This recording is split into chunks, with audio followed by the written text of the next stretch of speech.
આજે પૂરા ભારત વર્ષમાં અનેક સંપ્રદાયોના ભક્તોની હાજરીમાં ગુરુ પૂર્ણિમાનો ઉત્સવ દરેક જગ્યાએ ઉજવાઈ રહ્યો છે. આજે મેં પણ સવારમાં હું તિથલ હતો. કોઠારી સ્વામીજીના વરદ હસ્તે જ મેં કંઠી પહેરેલી હતી એટલે ત્યાં પહોંચ્યો.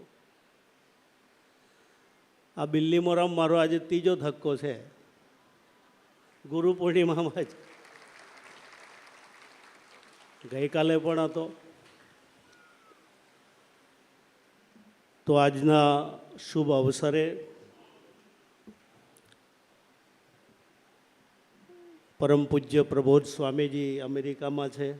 પ્રવચનમાં આપણે બધાએ સાંભળ્યું છે. પરંતુ સૌ પ્રથમ બ્રહ્મ સ્વરૂપ હરિપ્રસાદ સ્વામીજીને ચરણોમાં હું વંદન કરું છું. આપણી વચ્ચે ઉપસ્થિત શાશ્વત સ્વામીજી મહારાજ ને પણ હું પ્રણામ કરું છું. પ્રભુ દર્શન સ્વામીજીને પણ હું પ્રણામ કરું છું. અને ખૂબ મોટી સંખ્યામાં ઉપસ્થિત સત્સંગી પરિવાર, ભાઈઓ અને બહેનો, યુવા મિત્રો અને બાળકો, સ્વામીજીને જ્યારે સાંભળતો હતો ત્યારે આજનો જે અવસર છે એ ગુરુ અને શિષ્યનો મિલનનો અવસર. અને શિષ્ય ઘરથી નીકળે ત્યારે એ ચોક્કસ એવો વિચાર આવે કે મારે શિષ્ય તરીકે મારે ગુરુનું જે ઋણ છે એ મારે કેવી રીતે ચૂકવવું જોઈએ.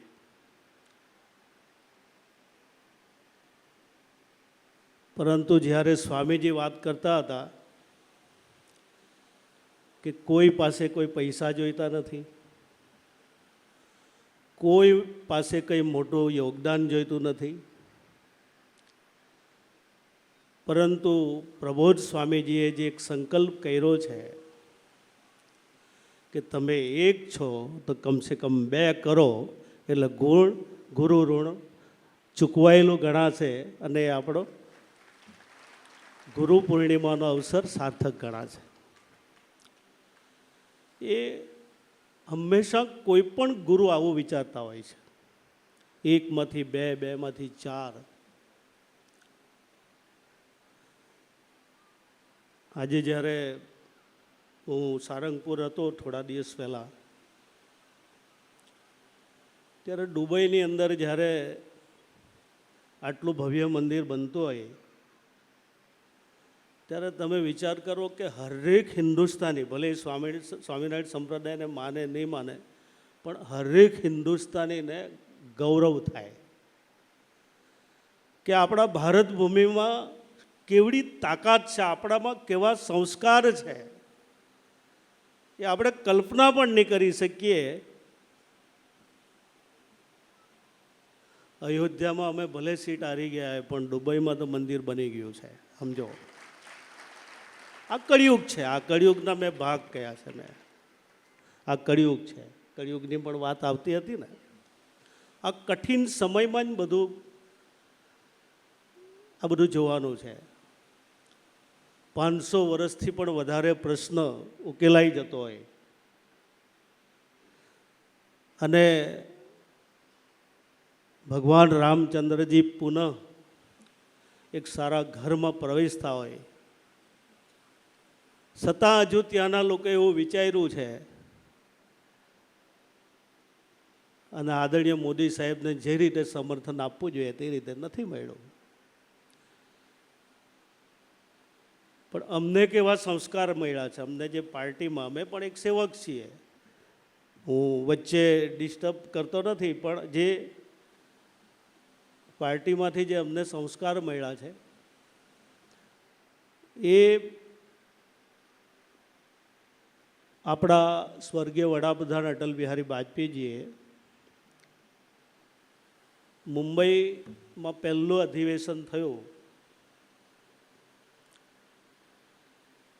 અને એ અધિવેશન એવું હતું કે સ્વર્ગીય ઇન્દિરા ગાંધીજીના અવસાન પછી આખા દેશમાં એવું વાતાવરણ હતું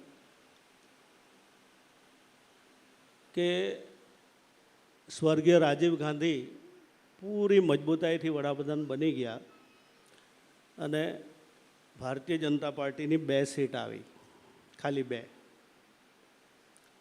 ત્યારે પણ અમારી એવી મશ્કરી થતી હતી કે અમે બે ને આપણે સોરી, એક બહુ સરસ સૂત્ર હતું, અમે 2 ને અમારા 2. પણ અટલ બિહારી વાજપેયીજી જ્યારે કાર્યકર્તાઓ હતાશ થઈ ગયેલા હતા, આમાંથી ઘણી બધી જે પ્રેરણા લેવી તે લેજો, પણ અટલજીએ એવું કહ્યું છે કે તમારા ચહેરા ઉપર મને ખ્યાલ છે કે ચોક્કસ હારની એકદમ હતાશા દેખાય છે, પણ ભાઈઓ ક્યારેક એક ઉદાહરણ બહુ સરસ આપ્યું કે ક્યારેક વરસ નબળું પડે અને વરસાદ ખૂબ ઓછો થાય અને વરસાદ ઓછો થાય ને ખેડૂત નિષ્ફળ જાય, એનું ઉત્પાદન થાય જ નહીં, તો ખેડૂત ખેતર છોડીને ભાગી જતો નથી, એ બીજા વરસની રાહ જોઈ છે, બીજા વરસની રાહ જોઈ છે. અને ત્યારે એમણે એમ કહ્યું કે અંધેરા છટેગા, કમલ ખिलेगा, નહીં સૂરજ નિકલેગા અને કમલ ખिलेगा. હવે જ્યારે આવા હરિપ્રસાદ સ્વામી જેવા, પ્રમુખ સ્વામી મહારાજ જેવા આવા દેશમાં અનેક સંપ્રદાયોના વડાઓ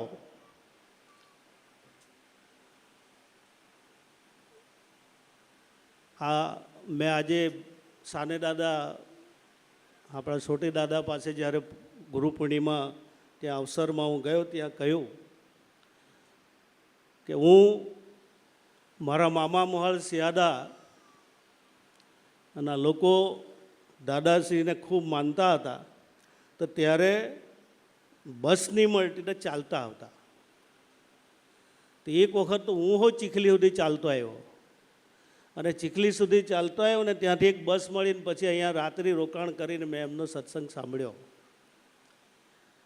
પણ જ્યારે એ લોકો વિચરણ કરતા, ધર્મના માર્ગે લોકોને વાળતા, ત્યારે ગઢેર હતી, ધૂળ હતું, કાંટા હતા, અનેક પ્રકારની સ્થિતિ હતી, પગમાં ચપ્પલની હતી, અંધારું હતું, ફાનસ લઈને નીકળતા હતા અને વિચરણ કરતા હતા.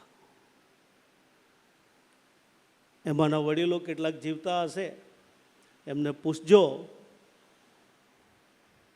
કે કેવી ભાવના સાથે એ લોકો વિચરણ કરતા, આપણા એરિયાની શું દશા હતી. અને ત્યાં મેં ઉદાહરણ આપ્યું આદિવાસી વિસ્તારની, કે આદિવાસી વિસ્તારની અંદર એક વ્યસનથી જ ખાઈ નહીં હતી, અનેક સમસ્યાથી ખાઈ હતી, અને અનેક સમસ્યાઓની ખાઈમાંથી સમાજને બહાર કાઢવા અને ધર્મ તરફ વાળવા એ કોઈ નાની સૂની ઘટના નહીં હતી. આપણે તો આજે મેં અહીંયા આવતા આવતા જ્યારે જોયું ને, તો પાર્કિંગ કરવાની જગ્યા નથી. આપણી પાસે અનેક પ્રકારની વ્યવસ્થા છે,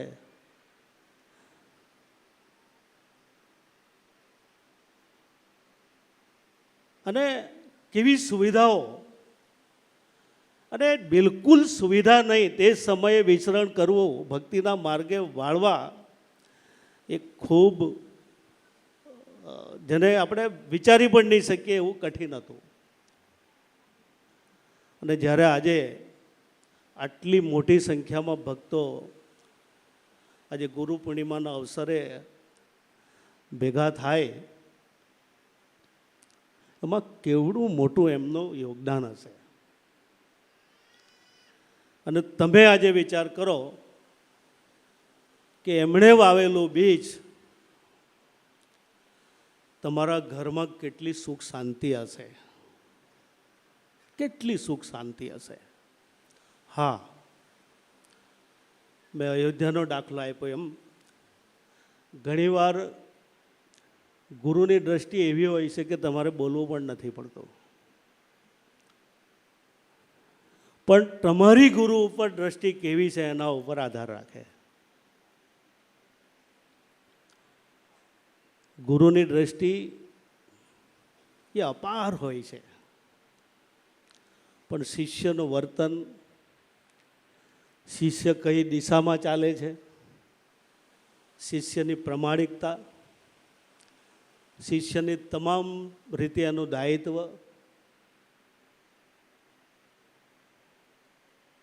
ઘણીવાર એવું છે કે તમે ગમે એવા સત્સંગીઓ, હું સલાહ નથી આપતો, પણ પરિવારમાં જ મજા નહીં હોય, ભાઈઓ વચ્ચે સંપ નહીં હોય, મા બાપ સાથેના સંબંધો નહીં હોય, તો કોઈ પણ સત્સંગ કરેલો અને આજે જ્યારે ગુરુના શરણે છે ત્યારે આપણે મિત્રો આપણે સફળ નહીં થઈએ. અને ગુરુ એટલી જ અપેક્ષા રાખે છે. હું તો આજના દિવસે હું પ્રાર્થના કરું છું કે હરિપ્રસાદ સ્વામીજીના આપણા ઉપર એવા આશીર્વાદ રહે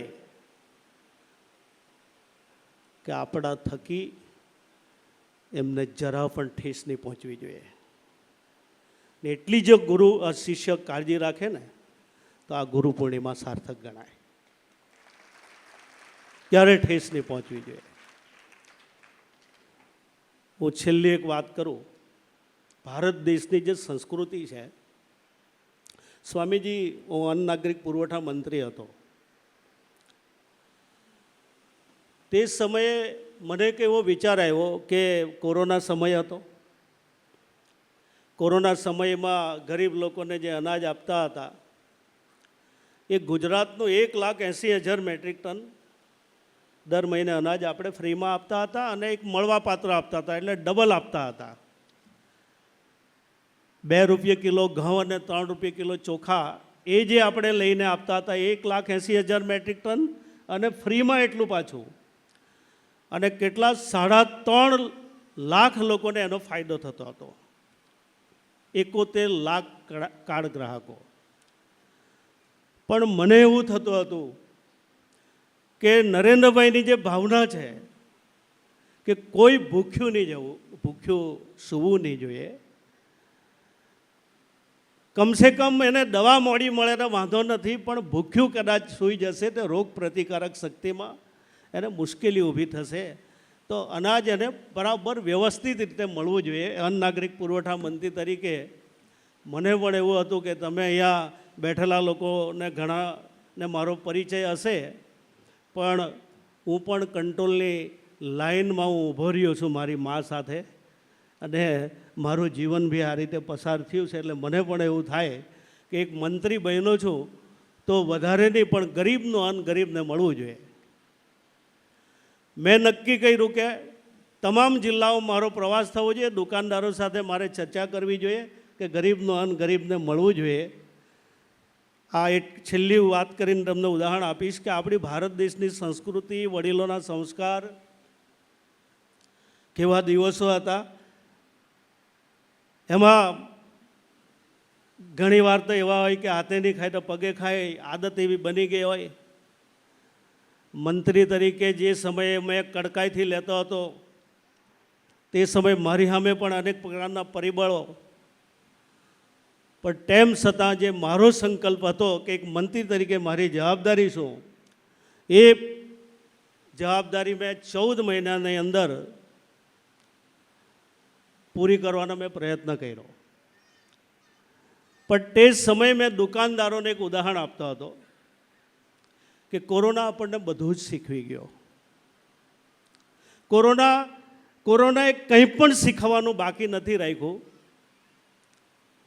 મિત્રો, કરોડો રૂપિયા હતા ને, નવસારીની જ વાત કરું, નામ નથી કહેતો, પણ જ્યારે લમ્સ એના એટલા બધા ડેમેજ થઈ ગયા તે સમયે એ લોકોને એવો વિચાર આવ્યો કે આપણી પાસે પૈસા છે, ચેન્નાઈમાં આપણે હોસ્પિટલનો એડ્રેસ લઈ લીધું, ત્યાં બુકિંગ કરાવી લીધું અને ઝડપથી પહોંચવા માટે એર એમ્બ્યુલન્સ પણ નક્કી કરી દીધી. પરંતુ જે બેડ ઉપર જે વ્યક્તિ એડમિટ હતો એ 1.5 કલાક એ બેડને ખાલી કરવામાં વિલંબ થયો. કલાકથી 1.5 કલાક. એર એમ્બ્યુલન્સ નક્કી, બધું જ નક્કી, છતાં 1 કલાક 1.5 કલાક લેટ જે આગલું દર્દીને રજા મળવાના કારણે એ ભાઈ નવસારીમાં જ એક્સપાયર થઈ ગયા. કરોડો રૂપિયા હતા, કંઈ જ નહીં કામ આવ્યું. કોરોના સમયે બધો જ બધાને ખ્યાલ છે, બાપ દીકરાનું મોઢું જોઈ નહીં શક્યો, દીકરો બાપનું મોઢું જ નહીં જોઈ શક્યો, પત્ની પતિનું મોઢું નહીં જોઈ શક્યા, પતિ પત્નીની મોઢું નહીં જોઈ શક્યા. બાપની સ્મશાન યાત્રામાં દીકરો નહીં મળે, અગ્નિ દાહ આપવા માટે નહીં મળે. કોરોના બધું જ શીખવી ગયો. તે સમયે બધા લોકોને એવું થતું હતું, હવે જે કંઈ કોઈ કરે તો કોણ? કેવા વિચાર આવતા હતા? પણ એ ક્ષણ પૂરો થઈ ગયો પછી 1 ફૂટ માટે બી ઝઘડા છે, બીજું માટે બી ઝઘડા છે. આ મનુષ્યનો સ્વભાવ છે. વાત એટલી જ છે કે આ જે આપણા જે આ કુદરત બી શીખવે છે, પણ છતાં આપણી જે સંસ્કૃતિ છે, આપણા વડીલોના જે સંસ્કાર છે. મેં એક જ ઉદાહરણ આપતો હતો કે ભાઈઓ, આ કોરોનાની અંદર કોઈએ કપડાં આપ્યા નથી, કોઈએ રૂપિયાનું દાન આપવાનું પણ પછી બંધ કરી દીધું. ખાલી એક જ વિચાર આવતો હતો કે એના અનાજના કીટ આપીએ કે અને શાકભાજી આપીએ, એ ભૂખ્યો સૂવો નહીં જોઈએ. તો તમે દુકાનદાર તરીકે મને એટલું કહો કે આ સરકારના રૂપિયે જે અમે કીટ આપી રહ્યા છે લોકોને, તે એના ઘર સુધી પહોંચવો જોઈએ કે નહીં પહોંચવો જોઈએ? બસ, સરકારના પૈસા તમારે એમાં ફક્ત એક પ્રતિનિધિ તરીકે તમારે ભાગ ભજવવાનો છે અને તમને એના રૂપિયા મળે જ છે. છતાં એ લોકોના મગજમાં ઘણાને ઉતરી જાય. પછી મેં એક ઉદાહરણ એવું આપ્યું કે એક વડીલ હતા, એ વડીલે એની ત્રીજી પેઢીના દીકરાને એવું કહ્યું, સ્વામીજી 2 મિનિટ ખાલી લઈશ. પણ એ ઉદાહરણ એવું હતું કે જીવનમાં તમારે બધા લોકોને ખ્યાલ આવશે. એ વડીલ એમ કહે છે ત્રીજા દીકરાને, હે દીકરા, મને જે વીતેલી છે, મેં ઉકરડા ઉપરથી સારા ઘરના લોકોએ કૂહકો ફેંકી દીધો, એમાંથી પણ લાવીને એમાંથી સાફ કરીને મેં ખાધું છે. મેં વાલના દાણા 2-5 બોળીને 2 દિવસ સુધી એનું, અહીંયાની ભાષા ગ્રેવીનું તે અલગ હતી તે સમયે, પણ એના પાણી સાથે પણ મેં રોટલો ખાધો છે. પૃથ્વી આ જ હતી, જમીન આ જ હતી, બધું જ હતું, પણ અમારા માટે દિવસો એવા હતા. દીકરા, આજે આપણી સ્થિતિ ખૂબ સારી છે, તો અનાજ નહીં બગડવું જોઈએ. અને એટલા માટે જે કોઈ ઘરમાં વહુ આવે એને એટલા જ સંસ્કાર આપજો કે મેં જ્યારે પણ હું જમવા બેસતો ત્યારે એક પ્લેટમાં સોય લઈને હું બેસતો. અને એ જે રિવાજ છે એ રિવાજ વર્ષો સુધી એ પેઢીમાં ચાલતા રહેવા જોઈએ. તો ત્રીજી પેઢીની અંદર જ્યારે આ રિવાજ ચાલતો જ હતો, એટલે વહુએ રોજનો પેલો ભાઈ પ્લેટમાં સોય સાથે મુકાવે, એટલે પેલી બેનને એવો વિચાર આવે કે આ સોયનો ઉપયોગ તો કરે નહીં, તો આ પ્લેટમાં સોય શેના માટે મુકાવે છે? ત્યારે પછી એનાથી ખમાયું નહીં, એટલે એ બેને ધીરે ધીરે પછી પેલા ભાઈને પૂછ્યું કે આજે મારે તમને એક પ્રશ્ન કરવો છે કે આ પ્લેટમાં જે તમે સોય મુકાવો છો એનો કોઈ દિવસ ઉપયોગ કરતા નથી, મને દરરોજ શેના માટે મુકાવો છો? પોતાની પત્નીને એક લાડકવાઈ શબ્દમાં, ગાંડી તું મને ક્યારે પૂછે, એની હું રાહ જોતો હતો. એટલે એમણે છેલ્લે એની પત્નીને કહ્યું છે કે મારા દાદાને જે આ સંસ્કાર છે, મારા દાદાએ ત્રીજી પેઢી ચોથી પેઢીમાં જે એમણે દિવસો જોયા છે, એ લોકો ભૂખ્યા રહેતા હતા, ખાવાનું નહીં મળતું હતું, અને માંડ મળતું ત્યારે જમતા જમતા પણ એક દાણો નીચે પડી જાય તો એ હાથથી નહીં ઉઠે, એને સોયમાં ભેરવીને પણ એ દાણાને આરોગી લેજો, પણ એક પણ દાણો પૃથ્વીનો બગાડતા નહીં. એ પ્રકારના સંસ્કાર મારા દાદાએ મને આપ્યા. આ આપણી ધરતી છે, આપણી આ ભારત ભૂમિ છે, આપણા જે સંસ્કાર છે. મિત્રો, આ નવી પેઢી જે બેઠી છે, આ નવી પેઢી માટે મેં ગઈકાલે કહ્યું કે એમને એમ 6ઠ્ઠા ધોરણથી ભાગવદ્ ગીતાને આપણે દાખલ કરવી પડે. શેના માટે? વિજ્ઞાન ટેકનોલોજીથી દેશ ખૂબ આગળ વધી રહ્યો છે, પણ મા બાપે પજારીમાં રહેવું પડે, મા બાપે ભૂખ્યા રહેવું પડે, એને કોઈ જોનારું નહીં હોય એવા આપણું ભવિષ્ય તૈયાર કરવું છે. આપણી ભૂમિના આ સંસ્કાર છે. આપણા ધર્મનું શું, આપણી સંસ્કૃતિની શું, આ ચિંતા કરીને આવા મહાપુરુષોએ જે આપણને સંસ્કાર આપ્યા છે, આપણને જે માર્ગે લઈ ગયા છે, એ માર્ગે મિત્રો આપણે જ નહીં, સમાજને વાળવી પડશે, એમાં જોડવી પડશે. આ એમના સ્વામીજીના સત્સંગમાં જે સાર હતો એ મેં બિલકુલ સાંભળતો હતો ત્યારે આપણી બધા લોકોની ફરજ બને છે કે આ ગુરુ પૂર્ણિમાના દિવસે બીજું કશું જ કરવું નથી. એક સારી પ્રેરણા લઈને આવનારા દિવસોમાં આપણે કેવું કાર્ય કરવું જોઈએ, આપણે કઈ દિશા તરફ જવું જોઈએ. અને જો આપણે આ બધા કરીશું તો મને લાગે ત્યાં સુધી આવી ગુરુ પૂર્ણિમાનો જે ભાવથી જે ઉત્સવ ઉજવાય છે એ બિલકુલ સાર્થક ગણાય. અહીંયાના ઉદ્ઘોષકોએ મારી બધી બહુ વાત કરી, પણ હું તો હવે મારી માએ જે સંસ્કાર આપ્યા છે એ પ્રમાણે હું જીવન જીવતો છું. અને મારું આટલું જાહેર જીવનમાં પણ મારી ત્રીજી ટર્મ MLA છું, મેં પાર્ટીમાં પણ જવાબદારી લીધી છે, પણ હું એવું જ રોજના ભગવાનને પ્રાર્થના કરું કે મને ખૂબ પ્રમાણિક નહીં બનાવે તો વાંધો નહીં, પણ હે પ્રભુ અપ્રમાણિક નહીં બનાવી દે કે મારી સમાજમાં ઇજ્જત બગડે. બસ મને સારા રસ્તે સેવા કરવાની એક મને તક મળેલી છે, એમાં મને તમે મદદ કરો. મારા માટે આ જ હોય છે. અને હું તમને કહું ને કે આ બધાને મળવાનું શું કારણ? મને હવે થાક લાગે. હું સવારથી 7 વાગ્યાનું ઉઠીને રખડું છું ગુરુ પૂર્ણિમામાં, પણ બસ આનંદ થાય. તમે નિમંત્રણ નહીં આપ્યું ને નહીં આવું તો હું દુઃખી થાઉં છું કે મારાથી નહીં પહોંચાયું. ને એટલા માટે આજે તમારા જેવા પવિત્ર માણસો, સત્સંગી લોકોને મળું તો મને મારો બેડો પાર ઉતરી જાય છે. હું એવું મારી જાતને માનું છું. ને આજે તમને બધાને મળીને સ્વામીજીના દર્શન કરીને મને ખૂબ આનંદ થયો. બધાને શુભકામના. ધન્યવાદ.